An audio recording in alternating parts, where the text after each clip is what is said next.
Bob and Ram. Nobody asks, but we give you our opinions. Acknowledge us like Roman Reigns to all his minions. Coming from the grave like our name was Undertaker. Women's wrestling is cool, but where the hell is Britt Baker? Coherence takes abandon all hope. We talk shit like Ricochet from the top rope. We are marks, sometimes we're friendly. Sometimes we show our whole ass like Mandy. We are discussing what is the latest. Jericho is the GOAT, but Sid is our favorite. We are marks. We are marks.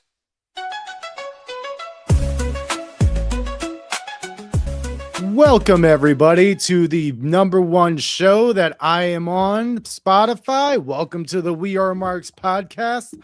I am Rob today. Ram is lost on the highway somewhere. Hopefully he can join us later, but I am joined this week by my buddy Bob here. Bob, how are you doing this week? What's going on, America? What is going on? Indeed. It has been a crazy week. We finally got something out of the Wrestlemania build, for better or for worse. We'll get to that eventually. But right now, there is an AEW pay-per-view this weekend. AEW Dynasty is this weekend. Now, we are recording this as Dynamite is happening. And as we are recording this, a match got announced, the Casino Gauntlet match. So knowing AEW, there's going to be probably 5 more matches added to this. So we're just going to do the 6 that we know about. And we are actually going to start with that Casino Gauntlet match because the reason that it's happening is because our man, Kyle Fletcher, is on the shelf. He has a torn meniscus, and that could either be a month, it could be 6 months, depending on how bad it was. But Kyle Fletcher has to vacate the TNT title, and they will have a Casino Gauntlet match for that belt. First and foremost, Bob, I know you're upset about Kyle Fletcher being off TV. I think he's one of the shining stars of AEW. And how do you feel, and where can they go from this? Yeah, well, obviously for starters, you feel bad for Kyle Fletcher and the injury. Like you said, hopefully it's on the short side, especially within that. Once you get to past 4 months, you're talking about missing All In, which would be really unfortunate for a guy that's been a consistent great piece on the show. I think from the TNT title standpoint, it's unfortunate. And also from the Takeshita Okada Don Callis family storyline. It seemed, that has been a very frustrating one on this podcast, all the ebbs and turns they've taken. And it seemed like they finally put another go at it with Prodigy getting put back together just for now, I guess 2 weeks later, Kyle Fletcher being injured. So where they go from here is interesting. I don't know when he returns, if they want to bring him back into the TNT title picture, if they want to try to get it on one of these new guys as well. It'll definitely be interesting to see what direction they go. Yeah, it definitely sucks for that thought, because I thought Prodigy was going to go after the trios title and all hell was going to break loose there, and Takeshita was finally going to get his moment with Okada for that. What is it? It's international title. Maybe Takeshita versus Okada for the international at All In. I don't know what's going to happen with that, or maybe we would have had a triple threat for that. That would have been even cooler. But now with Kyle Fletcher out, I feel like that's probably going to get pushed to the back burner again. I really like Kyle Fletcher. I have spoken time and time again. When I saw him, when we went to the Super Card of Honor during WrestleMania weekend, he came out first, and I was like, this guy's a stud. And I still say he's a stud. I think he's one of the better wrestlers, better talents that they have. Very young. It's only a torn meniscus, so it shouldn't affect him too much. But it just really sucks that Kyle Fletcher is going to be off TV for a little bit, because every week he puts on amazing matches with no matter who he's with. I like his style. I think it fits well against anybody. So hopefully he has a speedy recovery. I know I tore my meniscus in high school. I was playing football in 3 weeks. I know wrestling and football aren't the same thing, but hopefully it's a minor tear and he can get back on track soon. Go ahead. Well, I was just going to say, I definitely hopefully he gets back soon, but Hopefully, storyline wise as well, it's back at the right time, because you are in this weird spot with All In that as long as he's healthy, maybe it is in the best interest to wait 2-3 months and go straight for the build rather than just bringing him back if the scenery isn't ready for it. I mean, that is true. I mean, instead of rushing things like, we'll talk about later, you Yeah, know, if you have to skip All In, so be it. I've waited this long for the payoff of Takeshita Okada and Kyle Fletcher. If I got to wait till after All In, so be it. I'd much rather have that build happen than rush it for 2 weeks. right. So we're gonna get to the Casino Gauntlet match. Nobody has been announced for this. This is a prediction show for Dynasty, so we're just throwing names out there before we even know if they're in it or not. Bob, who do you want to see as TNT champion? Um, I don't think this is going to happen. I want to preface it, but I did have a feeling the other day, especially with Chris Jericho coming back, is what area could Chris Jericho be placed in that works, makes sense, and could possibly be utilized in a way to help get people over. As I think that really should be his role coming back. I don't expect him to be the world champion or anything like that. And I think this would be an interesting spot for him, is if Chris Jericho's going to be on the weekly television show, and he is a hell of a guy to learn from, having Chris Jericho potentially win this match and face younger, newer talent that need to get over for a period of time, and then potentially, if Kyle Fletcher's back, losing the title or having a feud with Kyle Fletcher, who I think is a guy that needs to get to the next level. Who better to show you how to get to the next level than Chris Jericho? Why not? And it has the Don Callis family connection. Jericho has the relationship with Don Callis. There's plenty of material to work there. I kind of like it. If you're going to have Jericho on the show, utilize him this way. That is a hell of a thing you just said. I really like that, actually. All the mid-card feuds that we haven't seen Chris Jericho do, you think of like Ciampa, Briscoe, Kyle Fletcher when he comes back, all those guys in that mid-card scene that could be elevated from Chris Jericho. I never even thought of that as I was thinking. So I'm going to take the guy that was the TNT champion and should still be the TNT champion. I am going to take Tommaso Ciampa. I think there's an opportunity here for him to take that belt and run with it. Everybody was excited when he came in. Everyone was excited when he won the belt.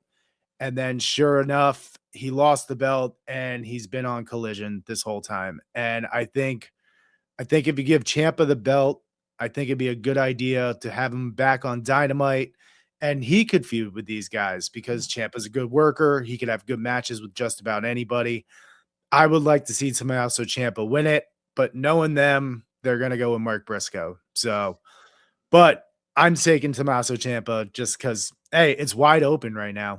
Yeah, I mean, and I do think in both of our thoughts there, it's the same wavelength. Instead of, a lot of times they like to put it on that fresh guy, put the title on him. And I don't really want to see that. I don't want to see, not that I don't want to get younger talent over, but I think it would be better to put it on someone like a Ciampa, like a Jericho, who can feud with these guys and build up that moment, especially with an All In coming up, to have that moment at the right spot. Having a young guy win this match in a however many man gauntlet is not the moment for them that it could be if you put it on a more established guy for short term. You're talking 4 months. Exactly. And even though I say Ciampa, if there's a time for Chris Jericho to come back and get a belt, now's the time. Like, I agree with you 100%. And then whoever beats him for that belt will be in a much better position. Yeah. So we are going to move on to Jon Moxley versus Will Ospreay. Now, I heard two things. I heard that this was for the title and this was not for the title. Bob, is this for the title? So it was not for the title until last week when it became for the title. That makes sense. Okay, so we have Jon Moxley versus Will Ospreay for the AEW Continental Championship. Bob, who are you picking? Well, I was going to pick John Moxley and explain to everybody that well, actually, no, I shouldn't say that. I was going to pick Will Ospreay because when the champion's not defending the title, he shouldn't win. But now that it's a title match, I will stick with Will Ospreay. I don't think I'm not crazy about the title change because I'm not really sure if Ospreay is going to main event All In, how you do that unless he becomes a double champion, unless you're going to have somebody take the belt from him in the next couple months. But I do think Ospreay needs to win. He came back. He needs to get in that mix and be winning matches. And John Moxley can lose. He's John Moxley. He lost the title and he became a babyface that was red hot. He doesn't need to win to stay over. Man, I'm just lost on this one. Will Ospreay can't lose. So, and John Moxley, you're right. John Moxley doesn't need the title, but at the same time, if he doesn't have that title, what is John Moxley exactly doing? Because I liked the direction that John Moxley was going when he won the title of, I respect these guys. I'm going to carry this with honor. I'm going to defend it every week. I'm going to be that guy that I said I was going to be. And then Will Ospreay came back and we're like, nah, never mind. Screw you. And it frustrated me a little bit. And if he loses this title, I feel like he has no direction anymore. And he's just back at square one. So I'm not sure what they're going to do. My wrestling brain tells me that Will Ospreay can't lose. And to your point of All In, Bob, they changed these titles like I changed my underwear. Like, honest to God. Like, it's true, Ospreay but that would mean Ospreay's got to lose. I know, but Ospreay could lose to the Don Callis family screwing him over and 3 guys beating him up. And then he win a number 1 contenders match. I mean, Kenny Omega just became number 1 contender by winning 1 match. So, I mean, it's not the end all be all if Ospreay wins this belt and he doesn't have to be a double champ. I'm still hoping, I doubt they will, that they take all 3 of those mid-card belts and just make it a super national, international title or whatever they want to call it. So I'm going to take Will Ospreay, though I don't necessarily like what I'm saying. Yeah, the last point I wanted to make about this match is it frustrates me that it's happening. And it's a shame because it's going to be a great match. And it's a shame because there is a story there. And we talk a lot about AEW and how sometimes we get frustrated with them putting matches to have matches. And quite frankly, the 5 that we have all have a developed story. It's probably the most developed story pay-per-view they might have done in 6, maybe the entire time they've had a company. Every match on the show is like that. But sometimes it's frustrating when somebody has to lose. Neither of them really should lose. And, this isn't real. You can book. You don't need to book these 2 together. But I guess you got to take what you can get and be happy that there's a big time match with a story. And that's the thing. Like, I didn't want this match to happen. I mean, there's 3 matches on here that are going to be banger matches. But man, this does not feel like it should be on Dynasty. Like, I didn't like the way that this was set up. Yeah. I thought it was rushed. I mean, we were talking about having the payoff between Proto Shida, and that's been taking a year. Meanwhile, we just rushed all these things coming together. So we'll see how this all turns out. There are some teases that Ospreay is going to bring in some reinforcements. Now, that might have happened on Dynamite. That might be at the pay-per-view. It's possible that this could turn into a schmoz. The other thing I do want to point out about this match, which is very possible, is that Continental Classic do have time limits. So we could have a draw. That is true. It's a 20-minute time limit, right? Yeah. I thought there wasn't supposed to be interference either. There's not supposed to be interference. Now, I don't know if there becomes interference and that becomes part of it, but there's not supposed to be interference, and there is definitely a 20-minute time limit. So you could see a draw. Okay. Hopefully, I can't believe I'm saying this, but hopefully that's the case. Yeah, right. The first and only time we're rooting for a draw on a pay-per-view match. Oh my goodness. Oh, look who's joining us. I'm the host this week. I don't care what he says. He's just in time, too. Is he here? We're going to go on without him until he shows his face. Moving on.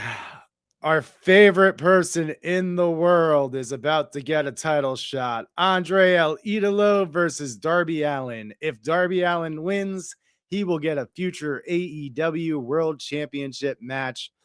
Bob, tell me why this is dumb. Well, I don't want Darby Allin to win this match. I don't want Darby Allin to have a world championship match, especially if it's going to be at Double or Nothing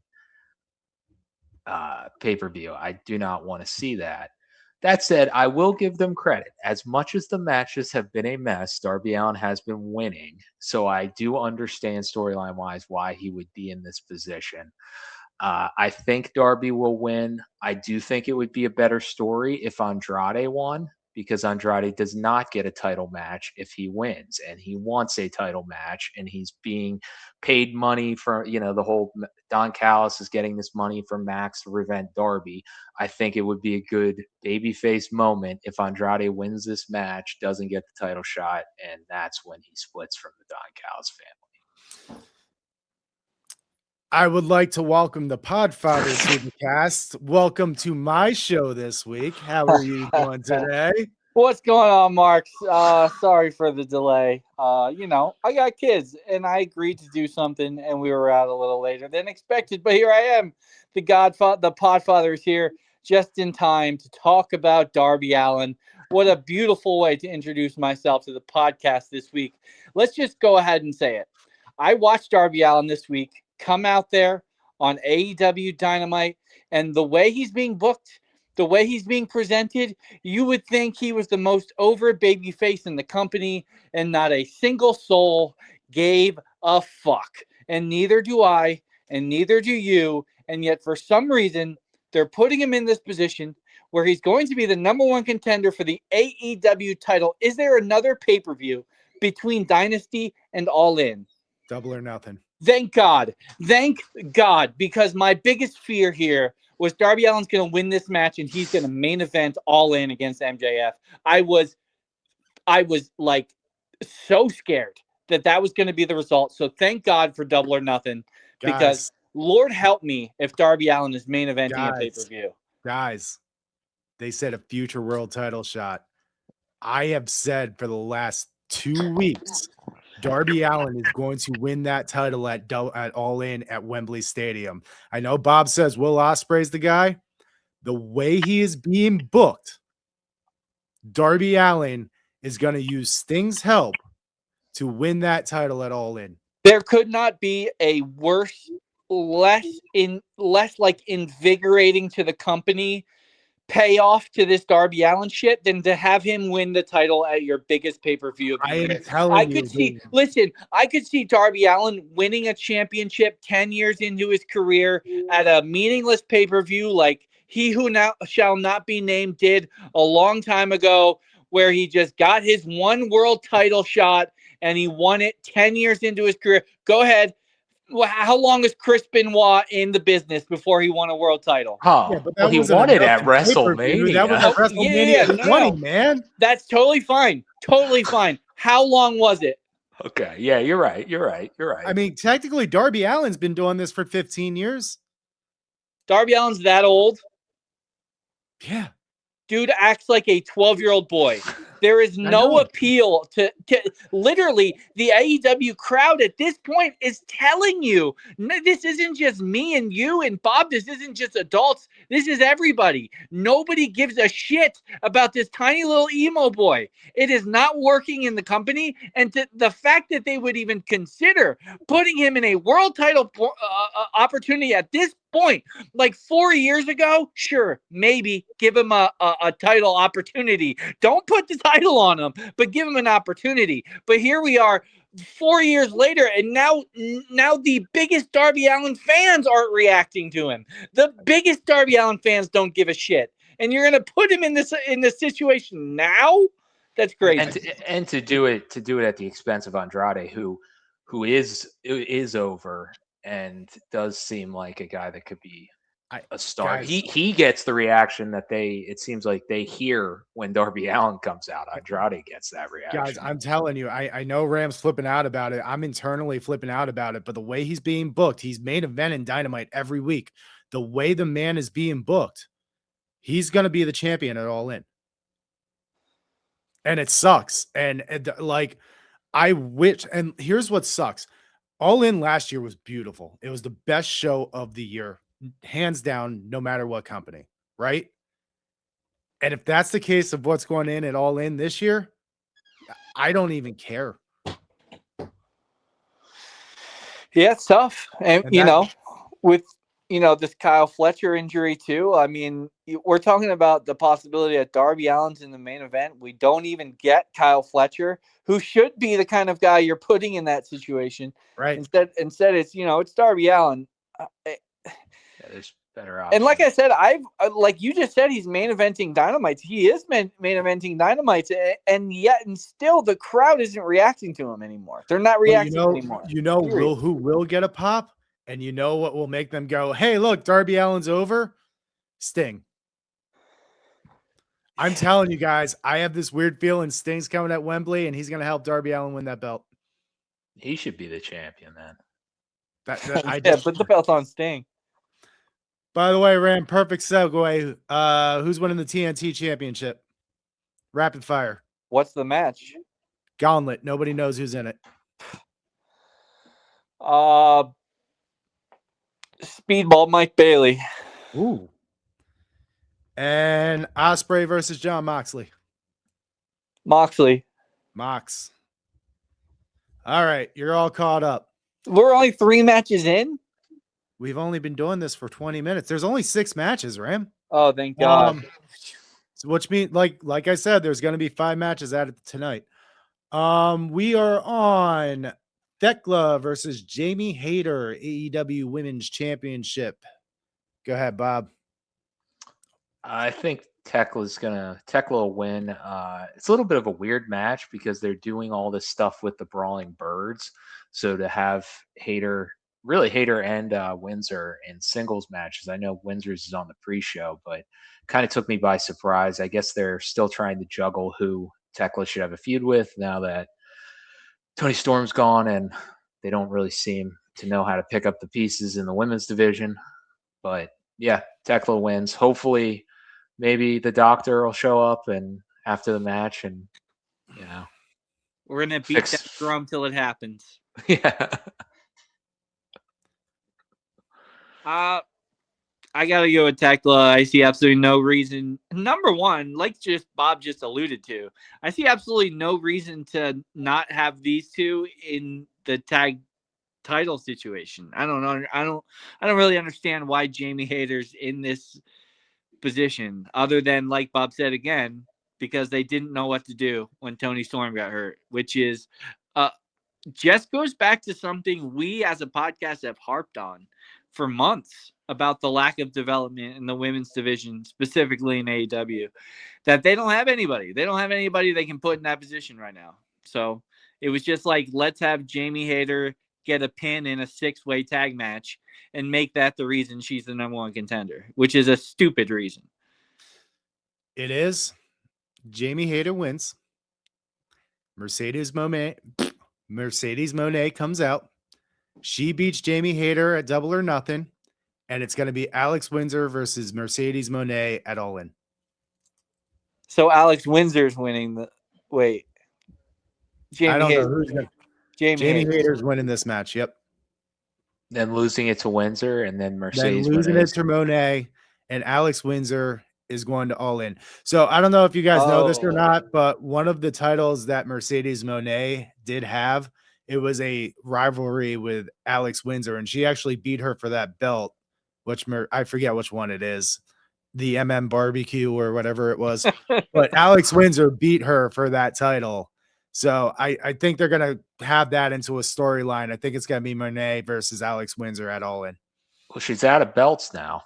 Yeah, she is out of belts. Nice. That was a crazy story how she lost her last one. There's a lot of he said, she said stuff. She charges. She's like a like WWE ticket prices. She's charging too much money, so they couldn't pay her to come back. But again, like let's just say that is what happens, and Mercedes Moné wins the title.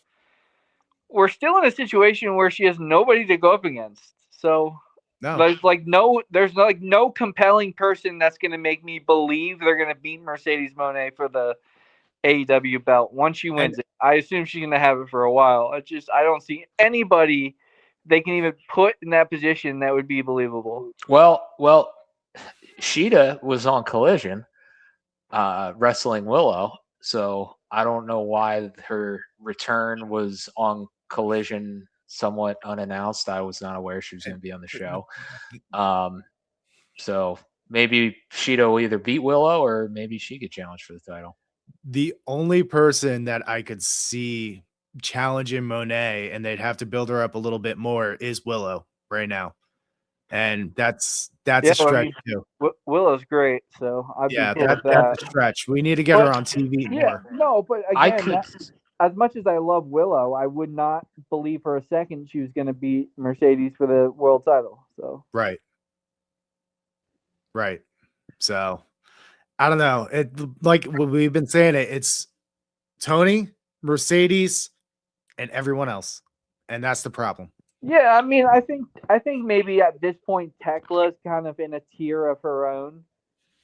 Like, she's not in the Toni Storm, Mercedes Moné tier, but she's in a tier of her own with Statlander. Actually, we'll say Tekla and Statlander are like the B tier, and then it's everybody else. Right. Yeah, I think based on that point, which I agree with, I do think it would be better to have Tekla face Mercedes Moné because I think she could utilize feuding with Mercedes Moné. She seems like the most moving up the ladder. But the only problem I see with that is that people are going to be cheering for Mercedes, which I assume is not what you want. Exactly. That's why Willow's really the only person that I would consider. Unless we get Athena. I would love that. Well, we will beat the Athena drum and the Britt Baker drum until it happens. So one of them, anybody. Stay tuned. All right. Bob's Wet Dream Tag Match. FTR versus Cope and Cage for the AEW World Tag Champions. Take it away, Bob. Yeah, I think the greatest tag team of the 90s will beat FTR, win the titles in Canada once again, and we will get some more wonderful segments with Christian and Cope for the next couple months. Yeah. And so I've been telling you guys about how I've been playing WWE 2K with my youngest son. It's been a lot of fun. But we did a ladder match for the first time on the game, and he loved it so much. I was like, you want to see a cool ladder match? And we watched WrestleMania 17 TLC 2. He was enthralled, and he, from the get-go, pointed at Edge and said, they're going to win. Nailed it. Kid nailed it. And if he was watching this show, he'd probably feel the same way, and he would be correct because Christian and Cope are going to win this match. As much as it's like, I mean, I guess it's a cool thing. You know what? Fuck it. It's a cool thing for them to win the championships after all this time. I mean, we were watching that TLC too, and that was 25 years ago, gentlemen. 25 years ago. So it would be a cool thing for them to win the titles, and they can lose them to the Young Bucks, and maybe we get Young Bucks FTR in a best of 7 series at All In or something. I don't know. But Christian and Cope, I think they'll win this match. Well, and the one thing too I wanted to say is, you know, to their credit, because we all want young guys, we all want, you know, maybe to move away from the past. But to Christian and Cope's credit, the segments over the last couple of weeks have been good. I mean, we've talked about it. They've been funny. You know, Christian's been great. So they've held their own, I think, with that. We'll see how they are in the ring. But they have been an enjoyable part of the show. I think FTR wins. I think they try to break Cope's neck. I think they're off TV for a month. I think the Young Bucks have a match with FTR at Double or Nothing. Cope and Christian come back, interfere in that, and we get the thing that I think will kill Adam Copeland finally, a triple threat ladder match at All In, so they can try to reenact TLC 2. Yeah, I think the same result, actually. I think the same result, but with Christian and Cope winning this match. And they lose it. They lose it in the TLC. That does make a lot of sense.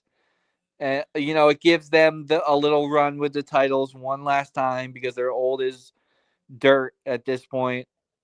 One more run for nostalgia's sake. That's fine. Not the biggest fan of nostalgia myself, but it would be a fun little thing and cool for the two of them and cool for old school wrestling fans like us who are so alive in the Attitude Era. And I know I sit here and I say that I don't want to see Cope wrestle anymore, but I haven't seen him with Christian in how long?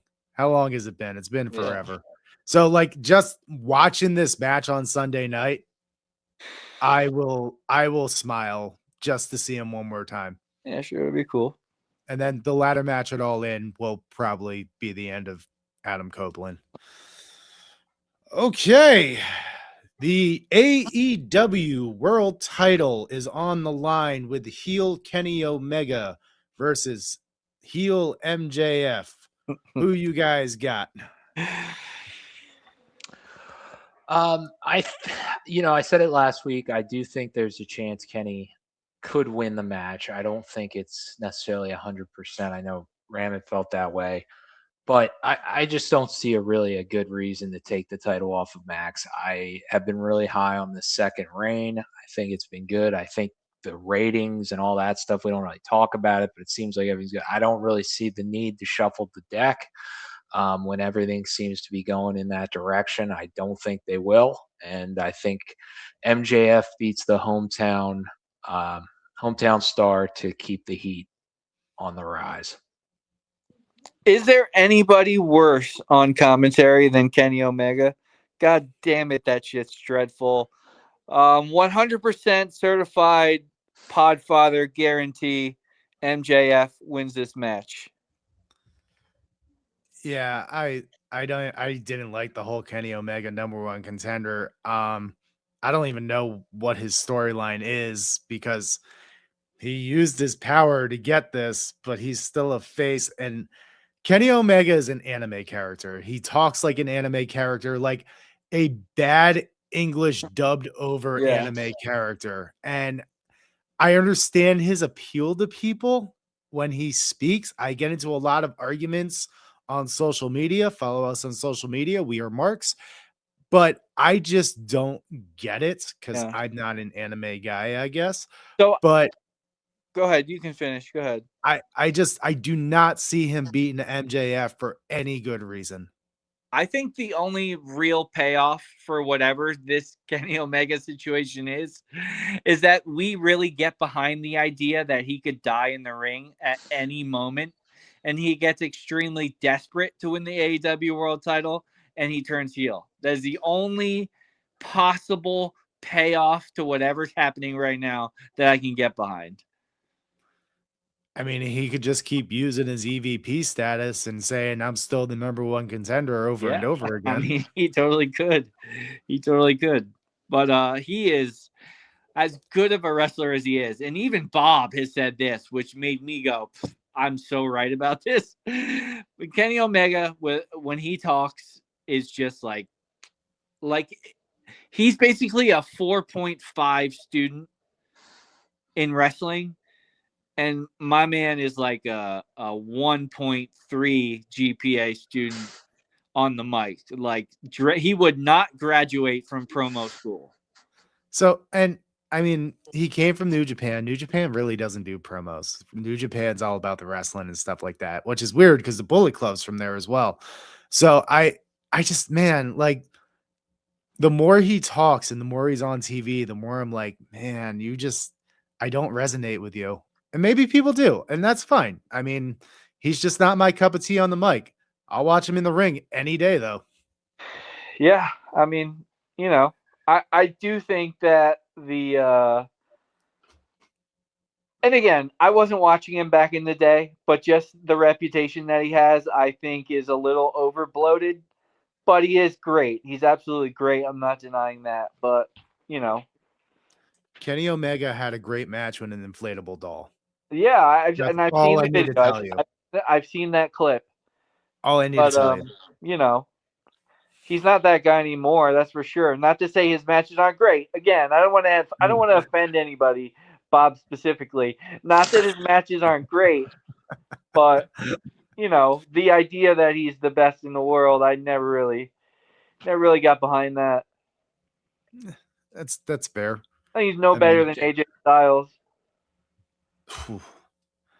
Man, that's not a that short. That is an argument to have. AJ Styles in his prime or Kenny Omega. Holy crap. I'm going to make a clip of this and piss everyone off. No, that's great. Huh? That's great. I mean, AJ is the second best of all time in the ring after you know who. Shawn Michaels. No. You know who. We got to talk about him. Shane O'Mac? No.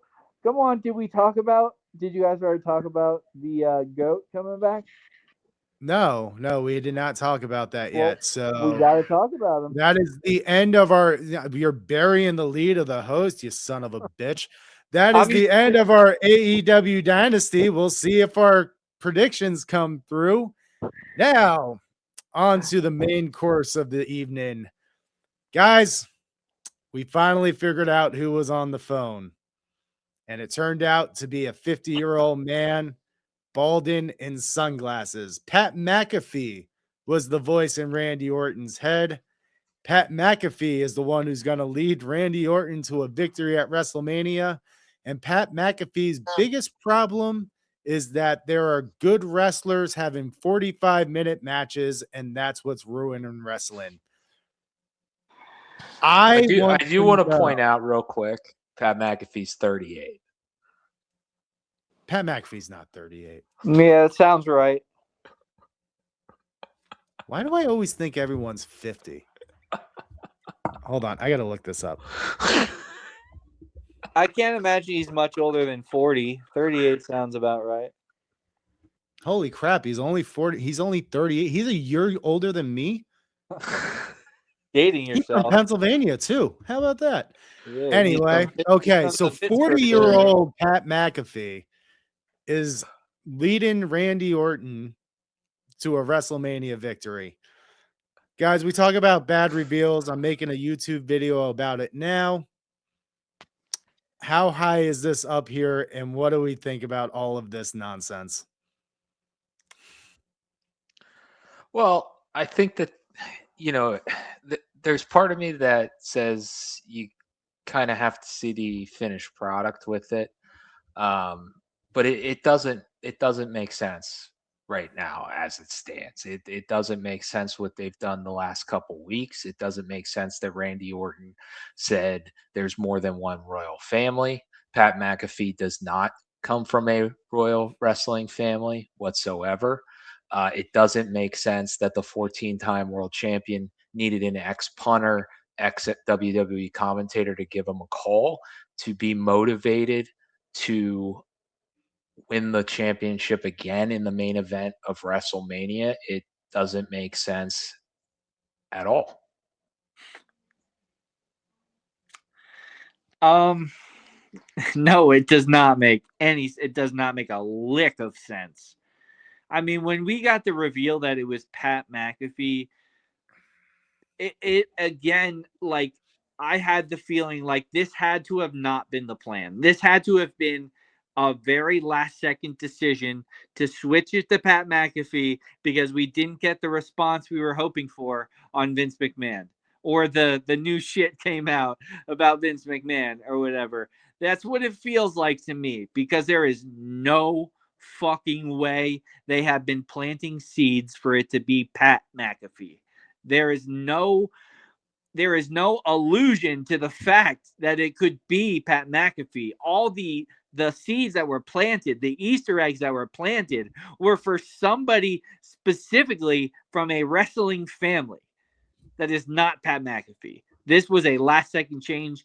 It goddamn has to be. What I will say is that as much as Pat McAfee is a terrible human being, no matter how he tries to act on his show, he is a circus clown that will make whatever he does entertaining. Because he is, like I said to you guys in the text, he is a caricature of a real person. He is barely human when a camera is on his face. He is a circus clown that will make whatever he does entertaining. That being said, this is the dumbest shit. We are a week away from WrestleMania. A fucking week away. Nothing they have built has made a goddamn lick of sense, minus Finn Balor and Dominic Mysterio. That's the only thing they're doing that makes any goddamn sense. It is so dumb. And the reveal we got is Pat McAfee being the guy convincing Randy Orton to be a killer again. Come on, bro. What are we doing? Yeah, and even as entertaining as McAfee is, his shtick is not WrestleMania main event, world title stuff. I mean, this is like undercard, helping some goofball win the Intercontinental title, maybe. Yeah. Here is Pat McAfee in wrestling. He had 2 matches in NXT against Adam Cole, which were decent. One was a War Games. You can't really mess those up too bad. I was very impressed. Right. One was against Austin Theory at a WrestleMania. Actually, he's had 5 matches. The other one was against Vince McMahon, where he got a football punted in his stomach, and that's how he lost. And then he faced Gunther. This is wrestling royalty. This is royal family of wrestling. I have tried all weekend to wrap my head around it. I did not watch SmackDown Live. When Bob sent me what was happening, I was like, you've got to be kidding me. And then I agree with Ram. I think they planted the seeds last Monday to see what the reaction would be to Vince McMahon when they didn't get the reaction. And then Wednesday, we don't talk about behind the scenes stuff a lot, but there was a lot of things that came out on Wednesday that if you would put Vince's name in this situation, the backlash might have been awful. So why not? Because now the storyline is TKO versus WWE. And I think that was the storyline they were going to do. Why not put it with, what's his name? Ari Emanuel.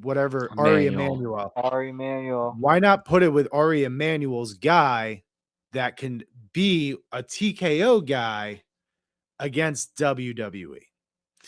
With that being said, we talked about Attitude Era, and we talked about the higher power was Vince McMahon, and everybody just let out a loud freaking groan because that was 6 months of storyline that was just wasted because they couldn't think of anything else. And I feel like that's what this was. Like, even if you wanted to have that TKO versus WWE thing going on, then we could have had someone better than Pat fucking McAfee, couldn't we? Well, and this is where I'm seeing it, I think, slightly different than you guys are seeing it, because then after the fact, and we can save the Punk and Roman stuff for Punk and Roman when we talk about that, but half of Punk's promos about Pat McAfee, and so it's related to here, he's talking about Vince McMahon. So if I didn't know any better, and this happened Monday, after the stuff came out last week about Vince's case, this came out after Pat McAfee, he's talking about Vince McMahon again. If I didn't know any better, I'd say Vince McMahon is coming back on this show at some point. Now, I know better. I don't believe, I wouldn't bet on it, but Punk alluded to him. Punk's talking about ticket sales, Ari Emanuel. So now you have at least built this thing up that from watching the show, I'm expecting Ari Emanuel, Vince McMahon, or The Rock, I suppose, to come out. I don't know if that's going to happen, but you've now set the expectation from Punk's promo. Maybe he was shooting at the hip, shouldn't have said it, but it went out after Pat McAfee showed up.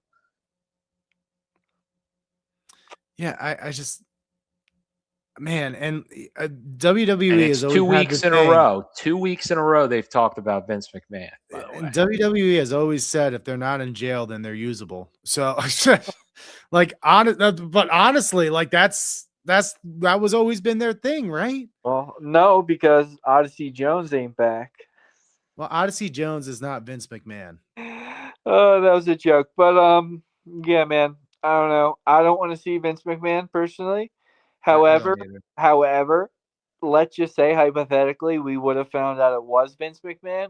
I do think that would have upped the ticket sales, and I think it would up the amount of people who are going to watch the show.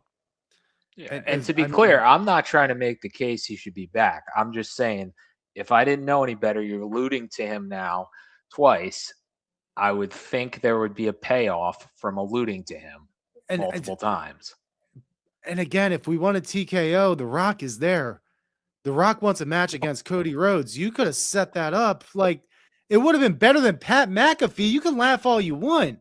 That shit would have been better than Pat McAfee. I mean, after last year, I think that I don't really want to see The Rock come back for a few weeks and then decide he doesn't want to do it anymore. So, yeah, I mean, at least if it's Pat McAfee, they can try and do something post WrestleMania. But for this WrestleMania match, for Cody Rhodes and Randy Orton at WrestleMania, goddamn, did it not need Pat McAfee. And that my biggest problem with this match, Cody said it best. You had 20 years.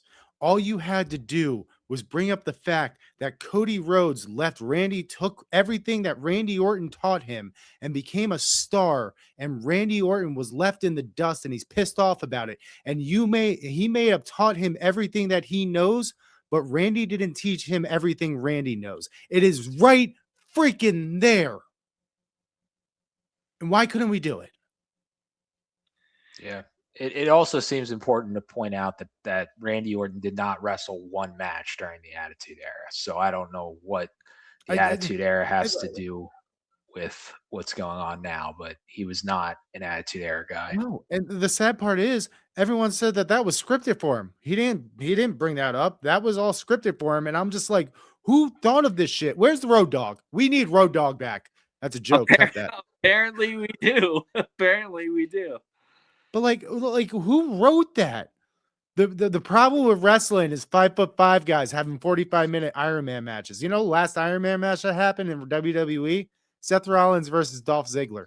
I think he was referring to Ilya and Carmelo, which I'll give him half a pass because I did complain that through the weeks leading up to WrestleMania, they had a bunch of matches and built it up for Carmelo to just lose. But I'm sure he wasn't thinking that much into it. It was just a bunch of rambling nonsense after a low blow and it makes no sense. Why is Randy Orton listening to Pat McAfee? Apparently Randy Orton's easy to manipulate. That's what I'm being told. What I'm being told is that Randy Orton is so easy to manipulate that Pat McAfee got him to literally change from the whitest of meat baby faces into a brutal heel in like 24 hours. That's the story I'm being told right now. So let me ask you guys a question, and I just want to hear your opinions on this. How do they fix this? It has to be this TKO versus WWE story. That's the only thing it could be that would make this make any goddamn sense. Yeah. And maybe they lower the ticket prices. Maybe they actually do. That'd be sick. Pat McAfee said on the show, I ain't worth it. Lower the ticket prices. So. WWE wins, and then they'd have to lower the ticket prices. That's got to be the story. Oh, this is how Cody gets his EVP status back. Oh, God. Not that. All right. Yeah, so we're going to have to see how this one plays out. As of right now, I got nothing. Maybe SmackDown makes this better, but I'm still baffled by it. It's crazy. Another thing I'm baffled by, guys, we're going into WrestleMania 42, and just like last year, it seems like Paul Heyman owes someone a favor. Gunther is asking for a favor from Paul Heyman for beating up Seth Rollins. How do we feel about this one and why? I'm glad you brought this up. I'm like so glad you brought this up because literally when this happened, I was like, wasn't last year's WrestleMania about Paul Heyman owing somebody a favor? We're just going back over that dumbass story, which is hilarious. But I assume the favor is going to be Gunther's going to retire Brock at SummerSlam, and we'll finally get that match. Oh man, maybe. I just took it that Paul Heyman, is a notorious slime ball, but he is the greatest worker in the business. I mean, he saw that the vision was going to shit. So what did he do? He leached on to another hot commodity that didn't need Paul Heyman, and he can be the maestro that keeps himself in the mix. So he's going to be with Gunther, and it will be probably the best match, one of the best matches on the card. It doesn't make a whole lot of sense, but good for Paul Heyman. The paychecks will keep rolling in. I have a feeling they're only going to give them like 12 minutes. Yeah, maybe it is Brock Lesnar. I don't know. I don't like this. It's going to be a hell of a match, but it's going to be in the middle of the card, and Ram's right. It's only going to be 12 minutes. This is a main event title match that we should be seeing, and it's probably only going to get 10, 12 minutes. Yeah, it's going to be... My point to why I said that, my point is I think this is going to be one of those matches we think should be great, and it's going to not be all that great because they're only going to get 12 minutes. I feel like we're going to get chop, super kick, stomp, pedigree, and probably a sleeper to knock out Seth Rollins. But speaking of Gunther, the rumor mill had it that Gunther was supposed to face Rey Mysterio. That did not happen. Rey Mysterio is now part of the ladder match. Guys, how bad is this build for WrestleMania? It just keeps getting worse. I think it's even worse because, I mean, again, this is rumor and innuendo. This is Dave Meltzer, so who the hell knows if it's true or not. But allegedly, Braun Breaker's cleared, ready to go. Yeah, so, I mean, they said 4 to 6 weeks 2 months ago. So is that we should be getting Seth Rollins and Braun Breaker, not happening for absolutely no reason.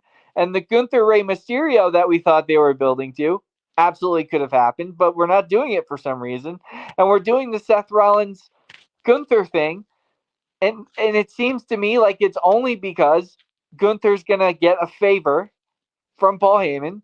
And there's only one favor Paul Heyman can provide Gunther. There's only one favor.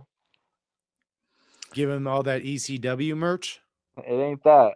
I took Rey Mysterio in the Intercontinental Championship ladder match as they must have said to him, you could either retire the easy way or the hard way, either by a sleeper from Gunther or trying to climb a ladder with those knees. So I guess he decided to choose the hard way.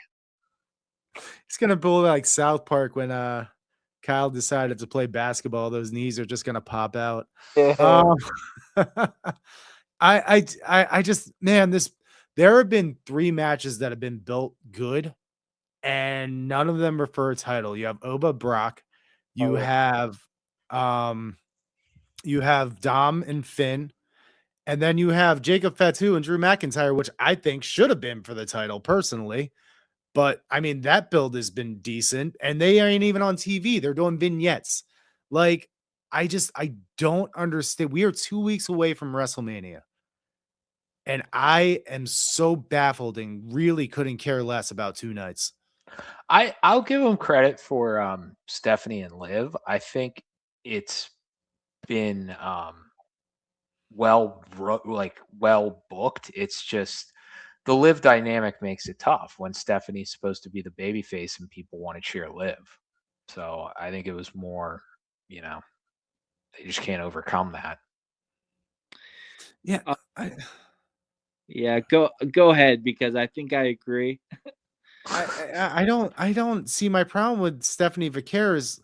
Like, she's a good wrestler, but that's it. She has no character, and you're going up against somebody whose character work is top notch. Like, that's the problem. Yeah, and you know what? To that point, I mean, she's got she does have like a character, but there's nothing to it like there should be. I guess is one of she's like the Dark Angel, right? That's what she. Right. And there's literally no Dark Angel about her at all. She doesn't do shit, which is again very frustrating because she is super talented. And while the English, I understand she's got the accent and it's a little heavy, but she does speak English just fine. Yeah, and you don't have to speak that good of English. I mean, you look at Penta, who barely speaks any English whatsoever. His character work is over. Yeah, well, and this is my point, because they do that a lot with people who don't speak great English, where they kind of feel like they're being held back from that, actually doing the character. And it kind of feels like that's the kind of the vibe I'm getting with her, where it's like she's the Dark Angel, quote unquote, but that doesn't. She comes out with horns on. That's literally all she does. Right. That is any kind of presentation. So I don't know. That's what I'm saying. And you're going up against somebody, Liv Morgan, who, honestly, she's not bad in the ring, but she's not great either. Yeah, but her character also, work is top notch. The past week and a half have been about, basically about a your mama joke. That's not doing it for me. Although nasty bump on Liv's forehead. We are going to talk about that. Good segue. You sure you're not the host? So Liv Morgan has a big old bump on her head. She went to bed, bumped her head, and she didn't get up in the morning. And it's being told that she may not be cleared for WrestleMania. Oh my God. Did you guys saw the bump, right? Like that's nasty bump. That is something that I looked at and I was like, yo, you want to talk about devil horn? She's got a rhino horn coming out of her head. Yeah. But the rumor right now is that if WrestleMania was this week, that match is definitely off. Yeah, it's tough. I mean, concussions, assuming that's what she has or may have, they don't really have a timetable. You could get over it in a couple days. You could get over it in a couple weeks, or in the middle. So hopefully they can have the match. That would certainly be a very unfortunate blow to a WrestleMania that's not super red hot right now. Kudos to Liv. Gotta say kudos to Liv, because she is an absolute pro. Because there's no way she got that bump without it hurting very fucking bad. And you wouldn't even have known it happened, to be honest, the way she was just selling and finishing the scene. Kudos to Liv. She's a fucking pro, man. Honestly, Roxanne got the hell out of there, and I did notice that in real time, and I thought, wow, like she just disappeared. But I assume it was on the receiving end of that, right? It wasn't from throwing her into the Jericho 5000 or whatever the TV screen was. I would imagine that was a clunk head situation. Yeah. In which case, Roxanne needs to be studied, because that dome is something if she doesn't have a bump. Tiny girls have big brains, so. Oh, is that what it is? I guess. I don't know. No, they have thick skulls. The brains. That's what it is. That's what it is. They're not fully developed. Anyway, I'm sorry, baby. My wife. Yeah, that's pretty much it. Demon Finn Balor's coming for WrestleMania, so I think he's lost the last 3 matches that he's brought the demon out. That's it. That's it. Did we talk about Chris Jericho? Yes, we did talk about Chris Jericho. That's what I was asking you earlier, and then you transitioned into WWE, and I was like, wait a minute. I thought we were talking about something else. No, we talked about Bob has Chris Jericho winning the TNT title at Dynasty, so we talked about it there. You want to talk about Chris Jericho? Well, I mean, you guys already. And that's all the time we have. No. Listen, my man looked great.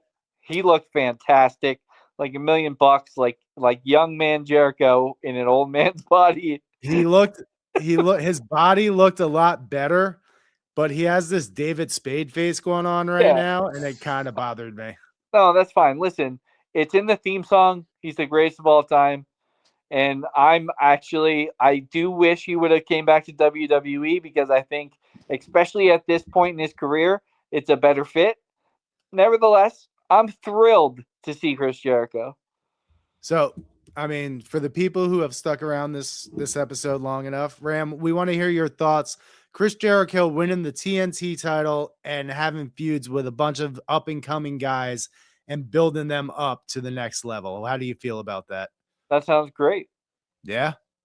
Absolutely. Especially, I mean, considering the lineage of the TNT title, I think it would be a great thing to have, put it on someone like Jericho and have him have the best matches a 50 whatever year old Chris Jericho can have with as many people as absolutely possible, because that is my GOAT. And all I want to do is see Chris Jericho matches. I want him to be wrestling to the age that, well, how old's Ric Flair right now? God, decrepit. I want to I see think he's Chris 73. Jericho winning the TNT title at whatever age Ric Flair is right now. That's what I want to see. He's the GOAT. Absolutely. I wish I would have heard that prediction because I would have changed. To be honest, I didn't know about this gauntlet match. I did know Kyle Fletcher was hurt. Didn't know about this gauntlet match. So I did not think about it at all. I said Speedball because he was in the main event of Dynamite last week. That's the only reason. But now that I hear that, 100% put the TNT title on the GOAT and have him wrestle as many people as absolutely possible, but never, God damn it, never Darby Allin. You missed saying never ever. Oh, I should have. Darby Allin. Come on, man. All right. Well, Tony, if you hear that, you can use my idea. Damn it. Can we go back and cut it in where I say never, ever? All right. I fucked it up. It's fine. We're good. Well, there is one other thing we didn't talk about from Raw. I mean, I guess I kind of alluded to the Punk promo, but the Punk promo. Yeah. Do you guys have any thoughts on that one? I was honestly, and I can see the it wasn't a shoot, bro, fucking attitude, but like also, it's wrestling, brother. We are fully aware that literally everything is discussed and scripted. I thought the promo was absolutely dynamite. It gave me something to be invested in because there's been nothing. And I thought this was the best promo CM Punk has done. When did he come back in AEW? 2021, 2022, whatever. However long it's been since he came back, this was the best promo he's had. And even though it might have went a little long and he did stop multiple times, Pat McAfee was not 50% of the promo. It was maybe 8% of the promo. And honestly, I thought it added to it. I thought it was great. I thought it was a great promo. Gave me something to bite into finally.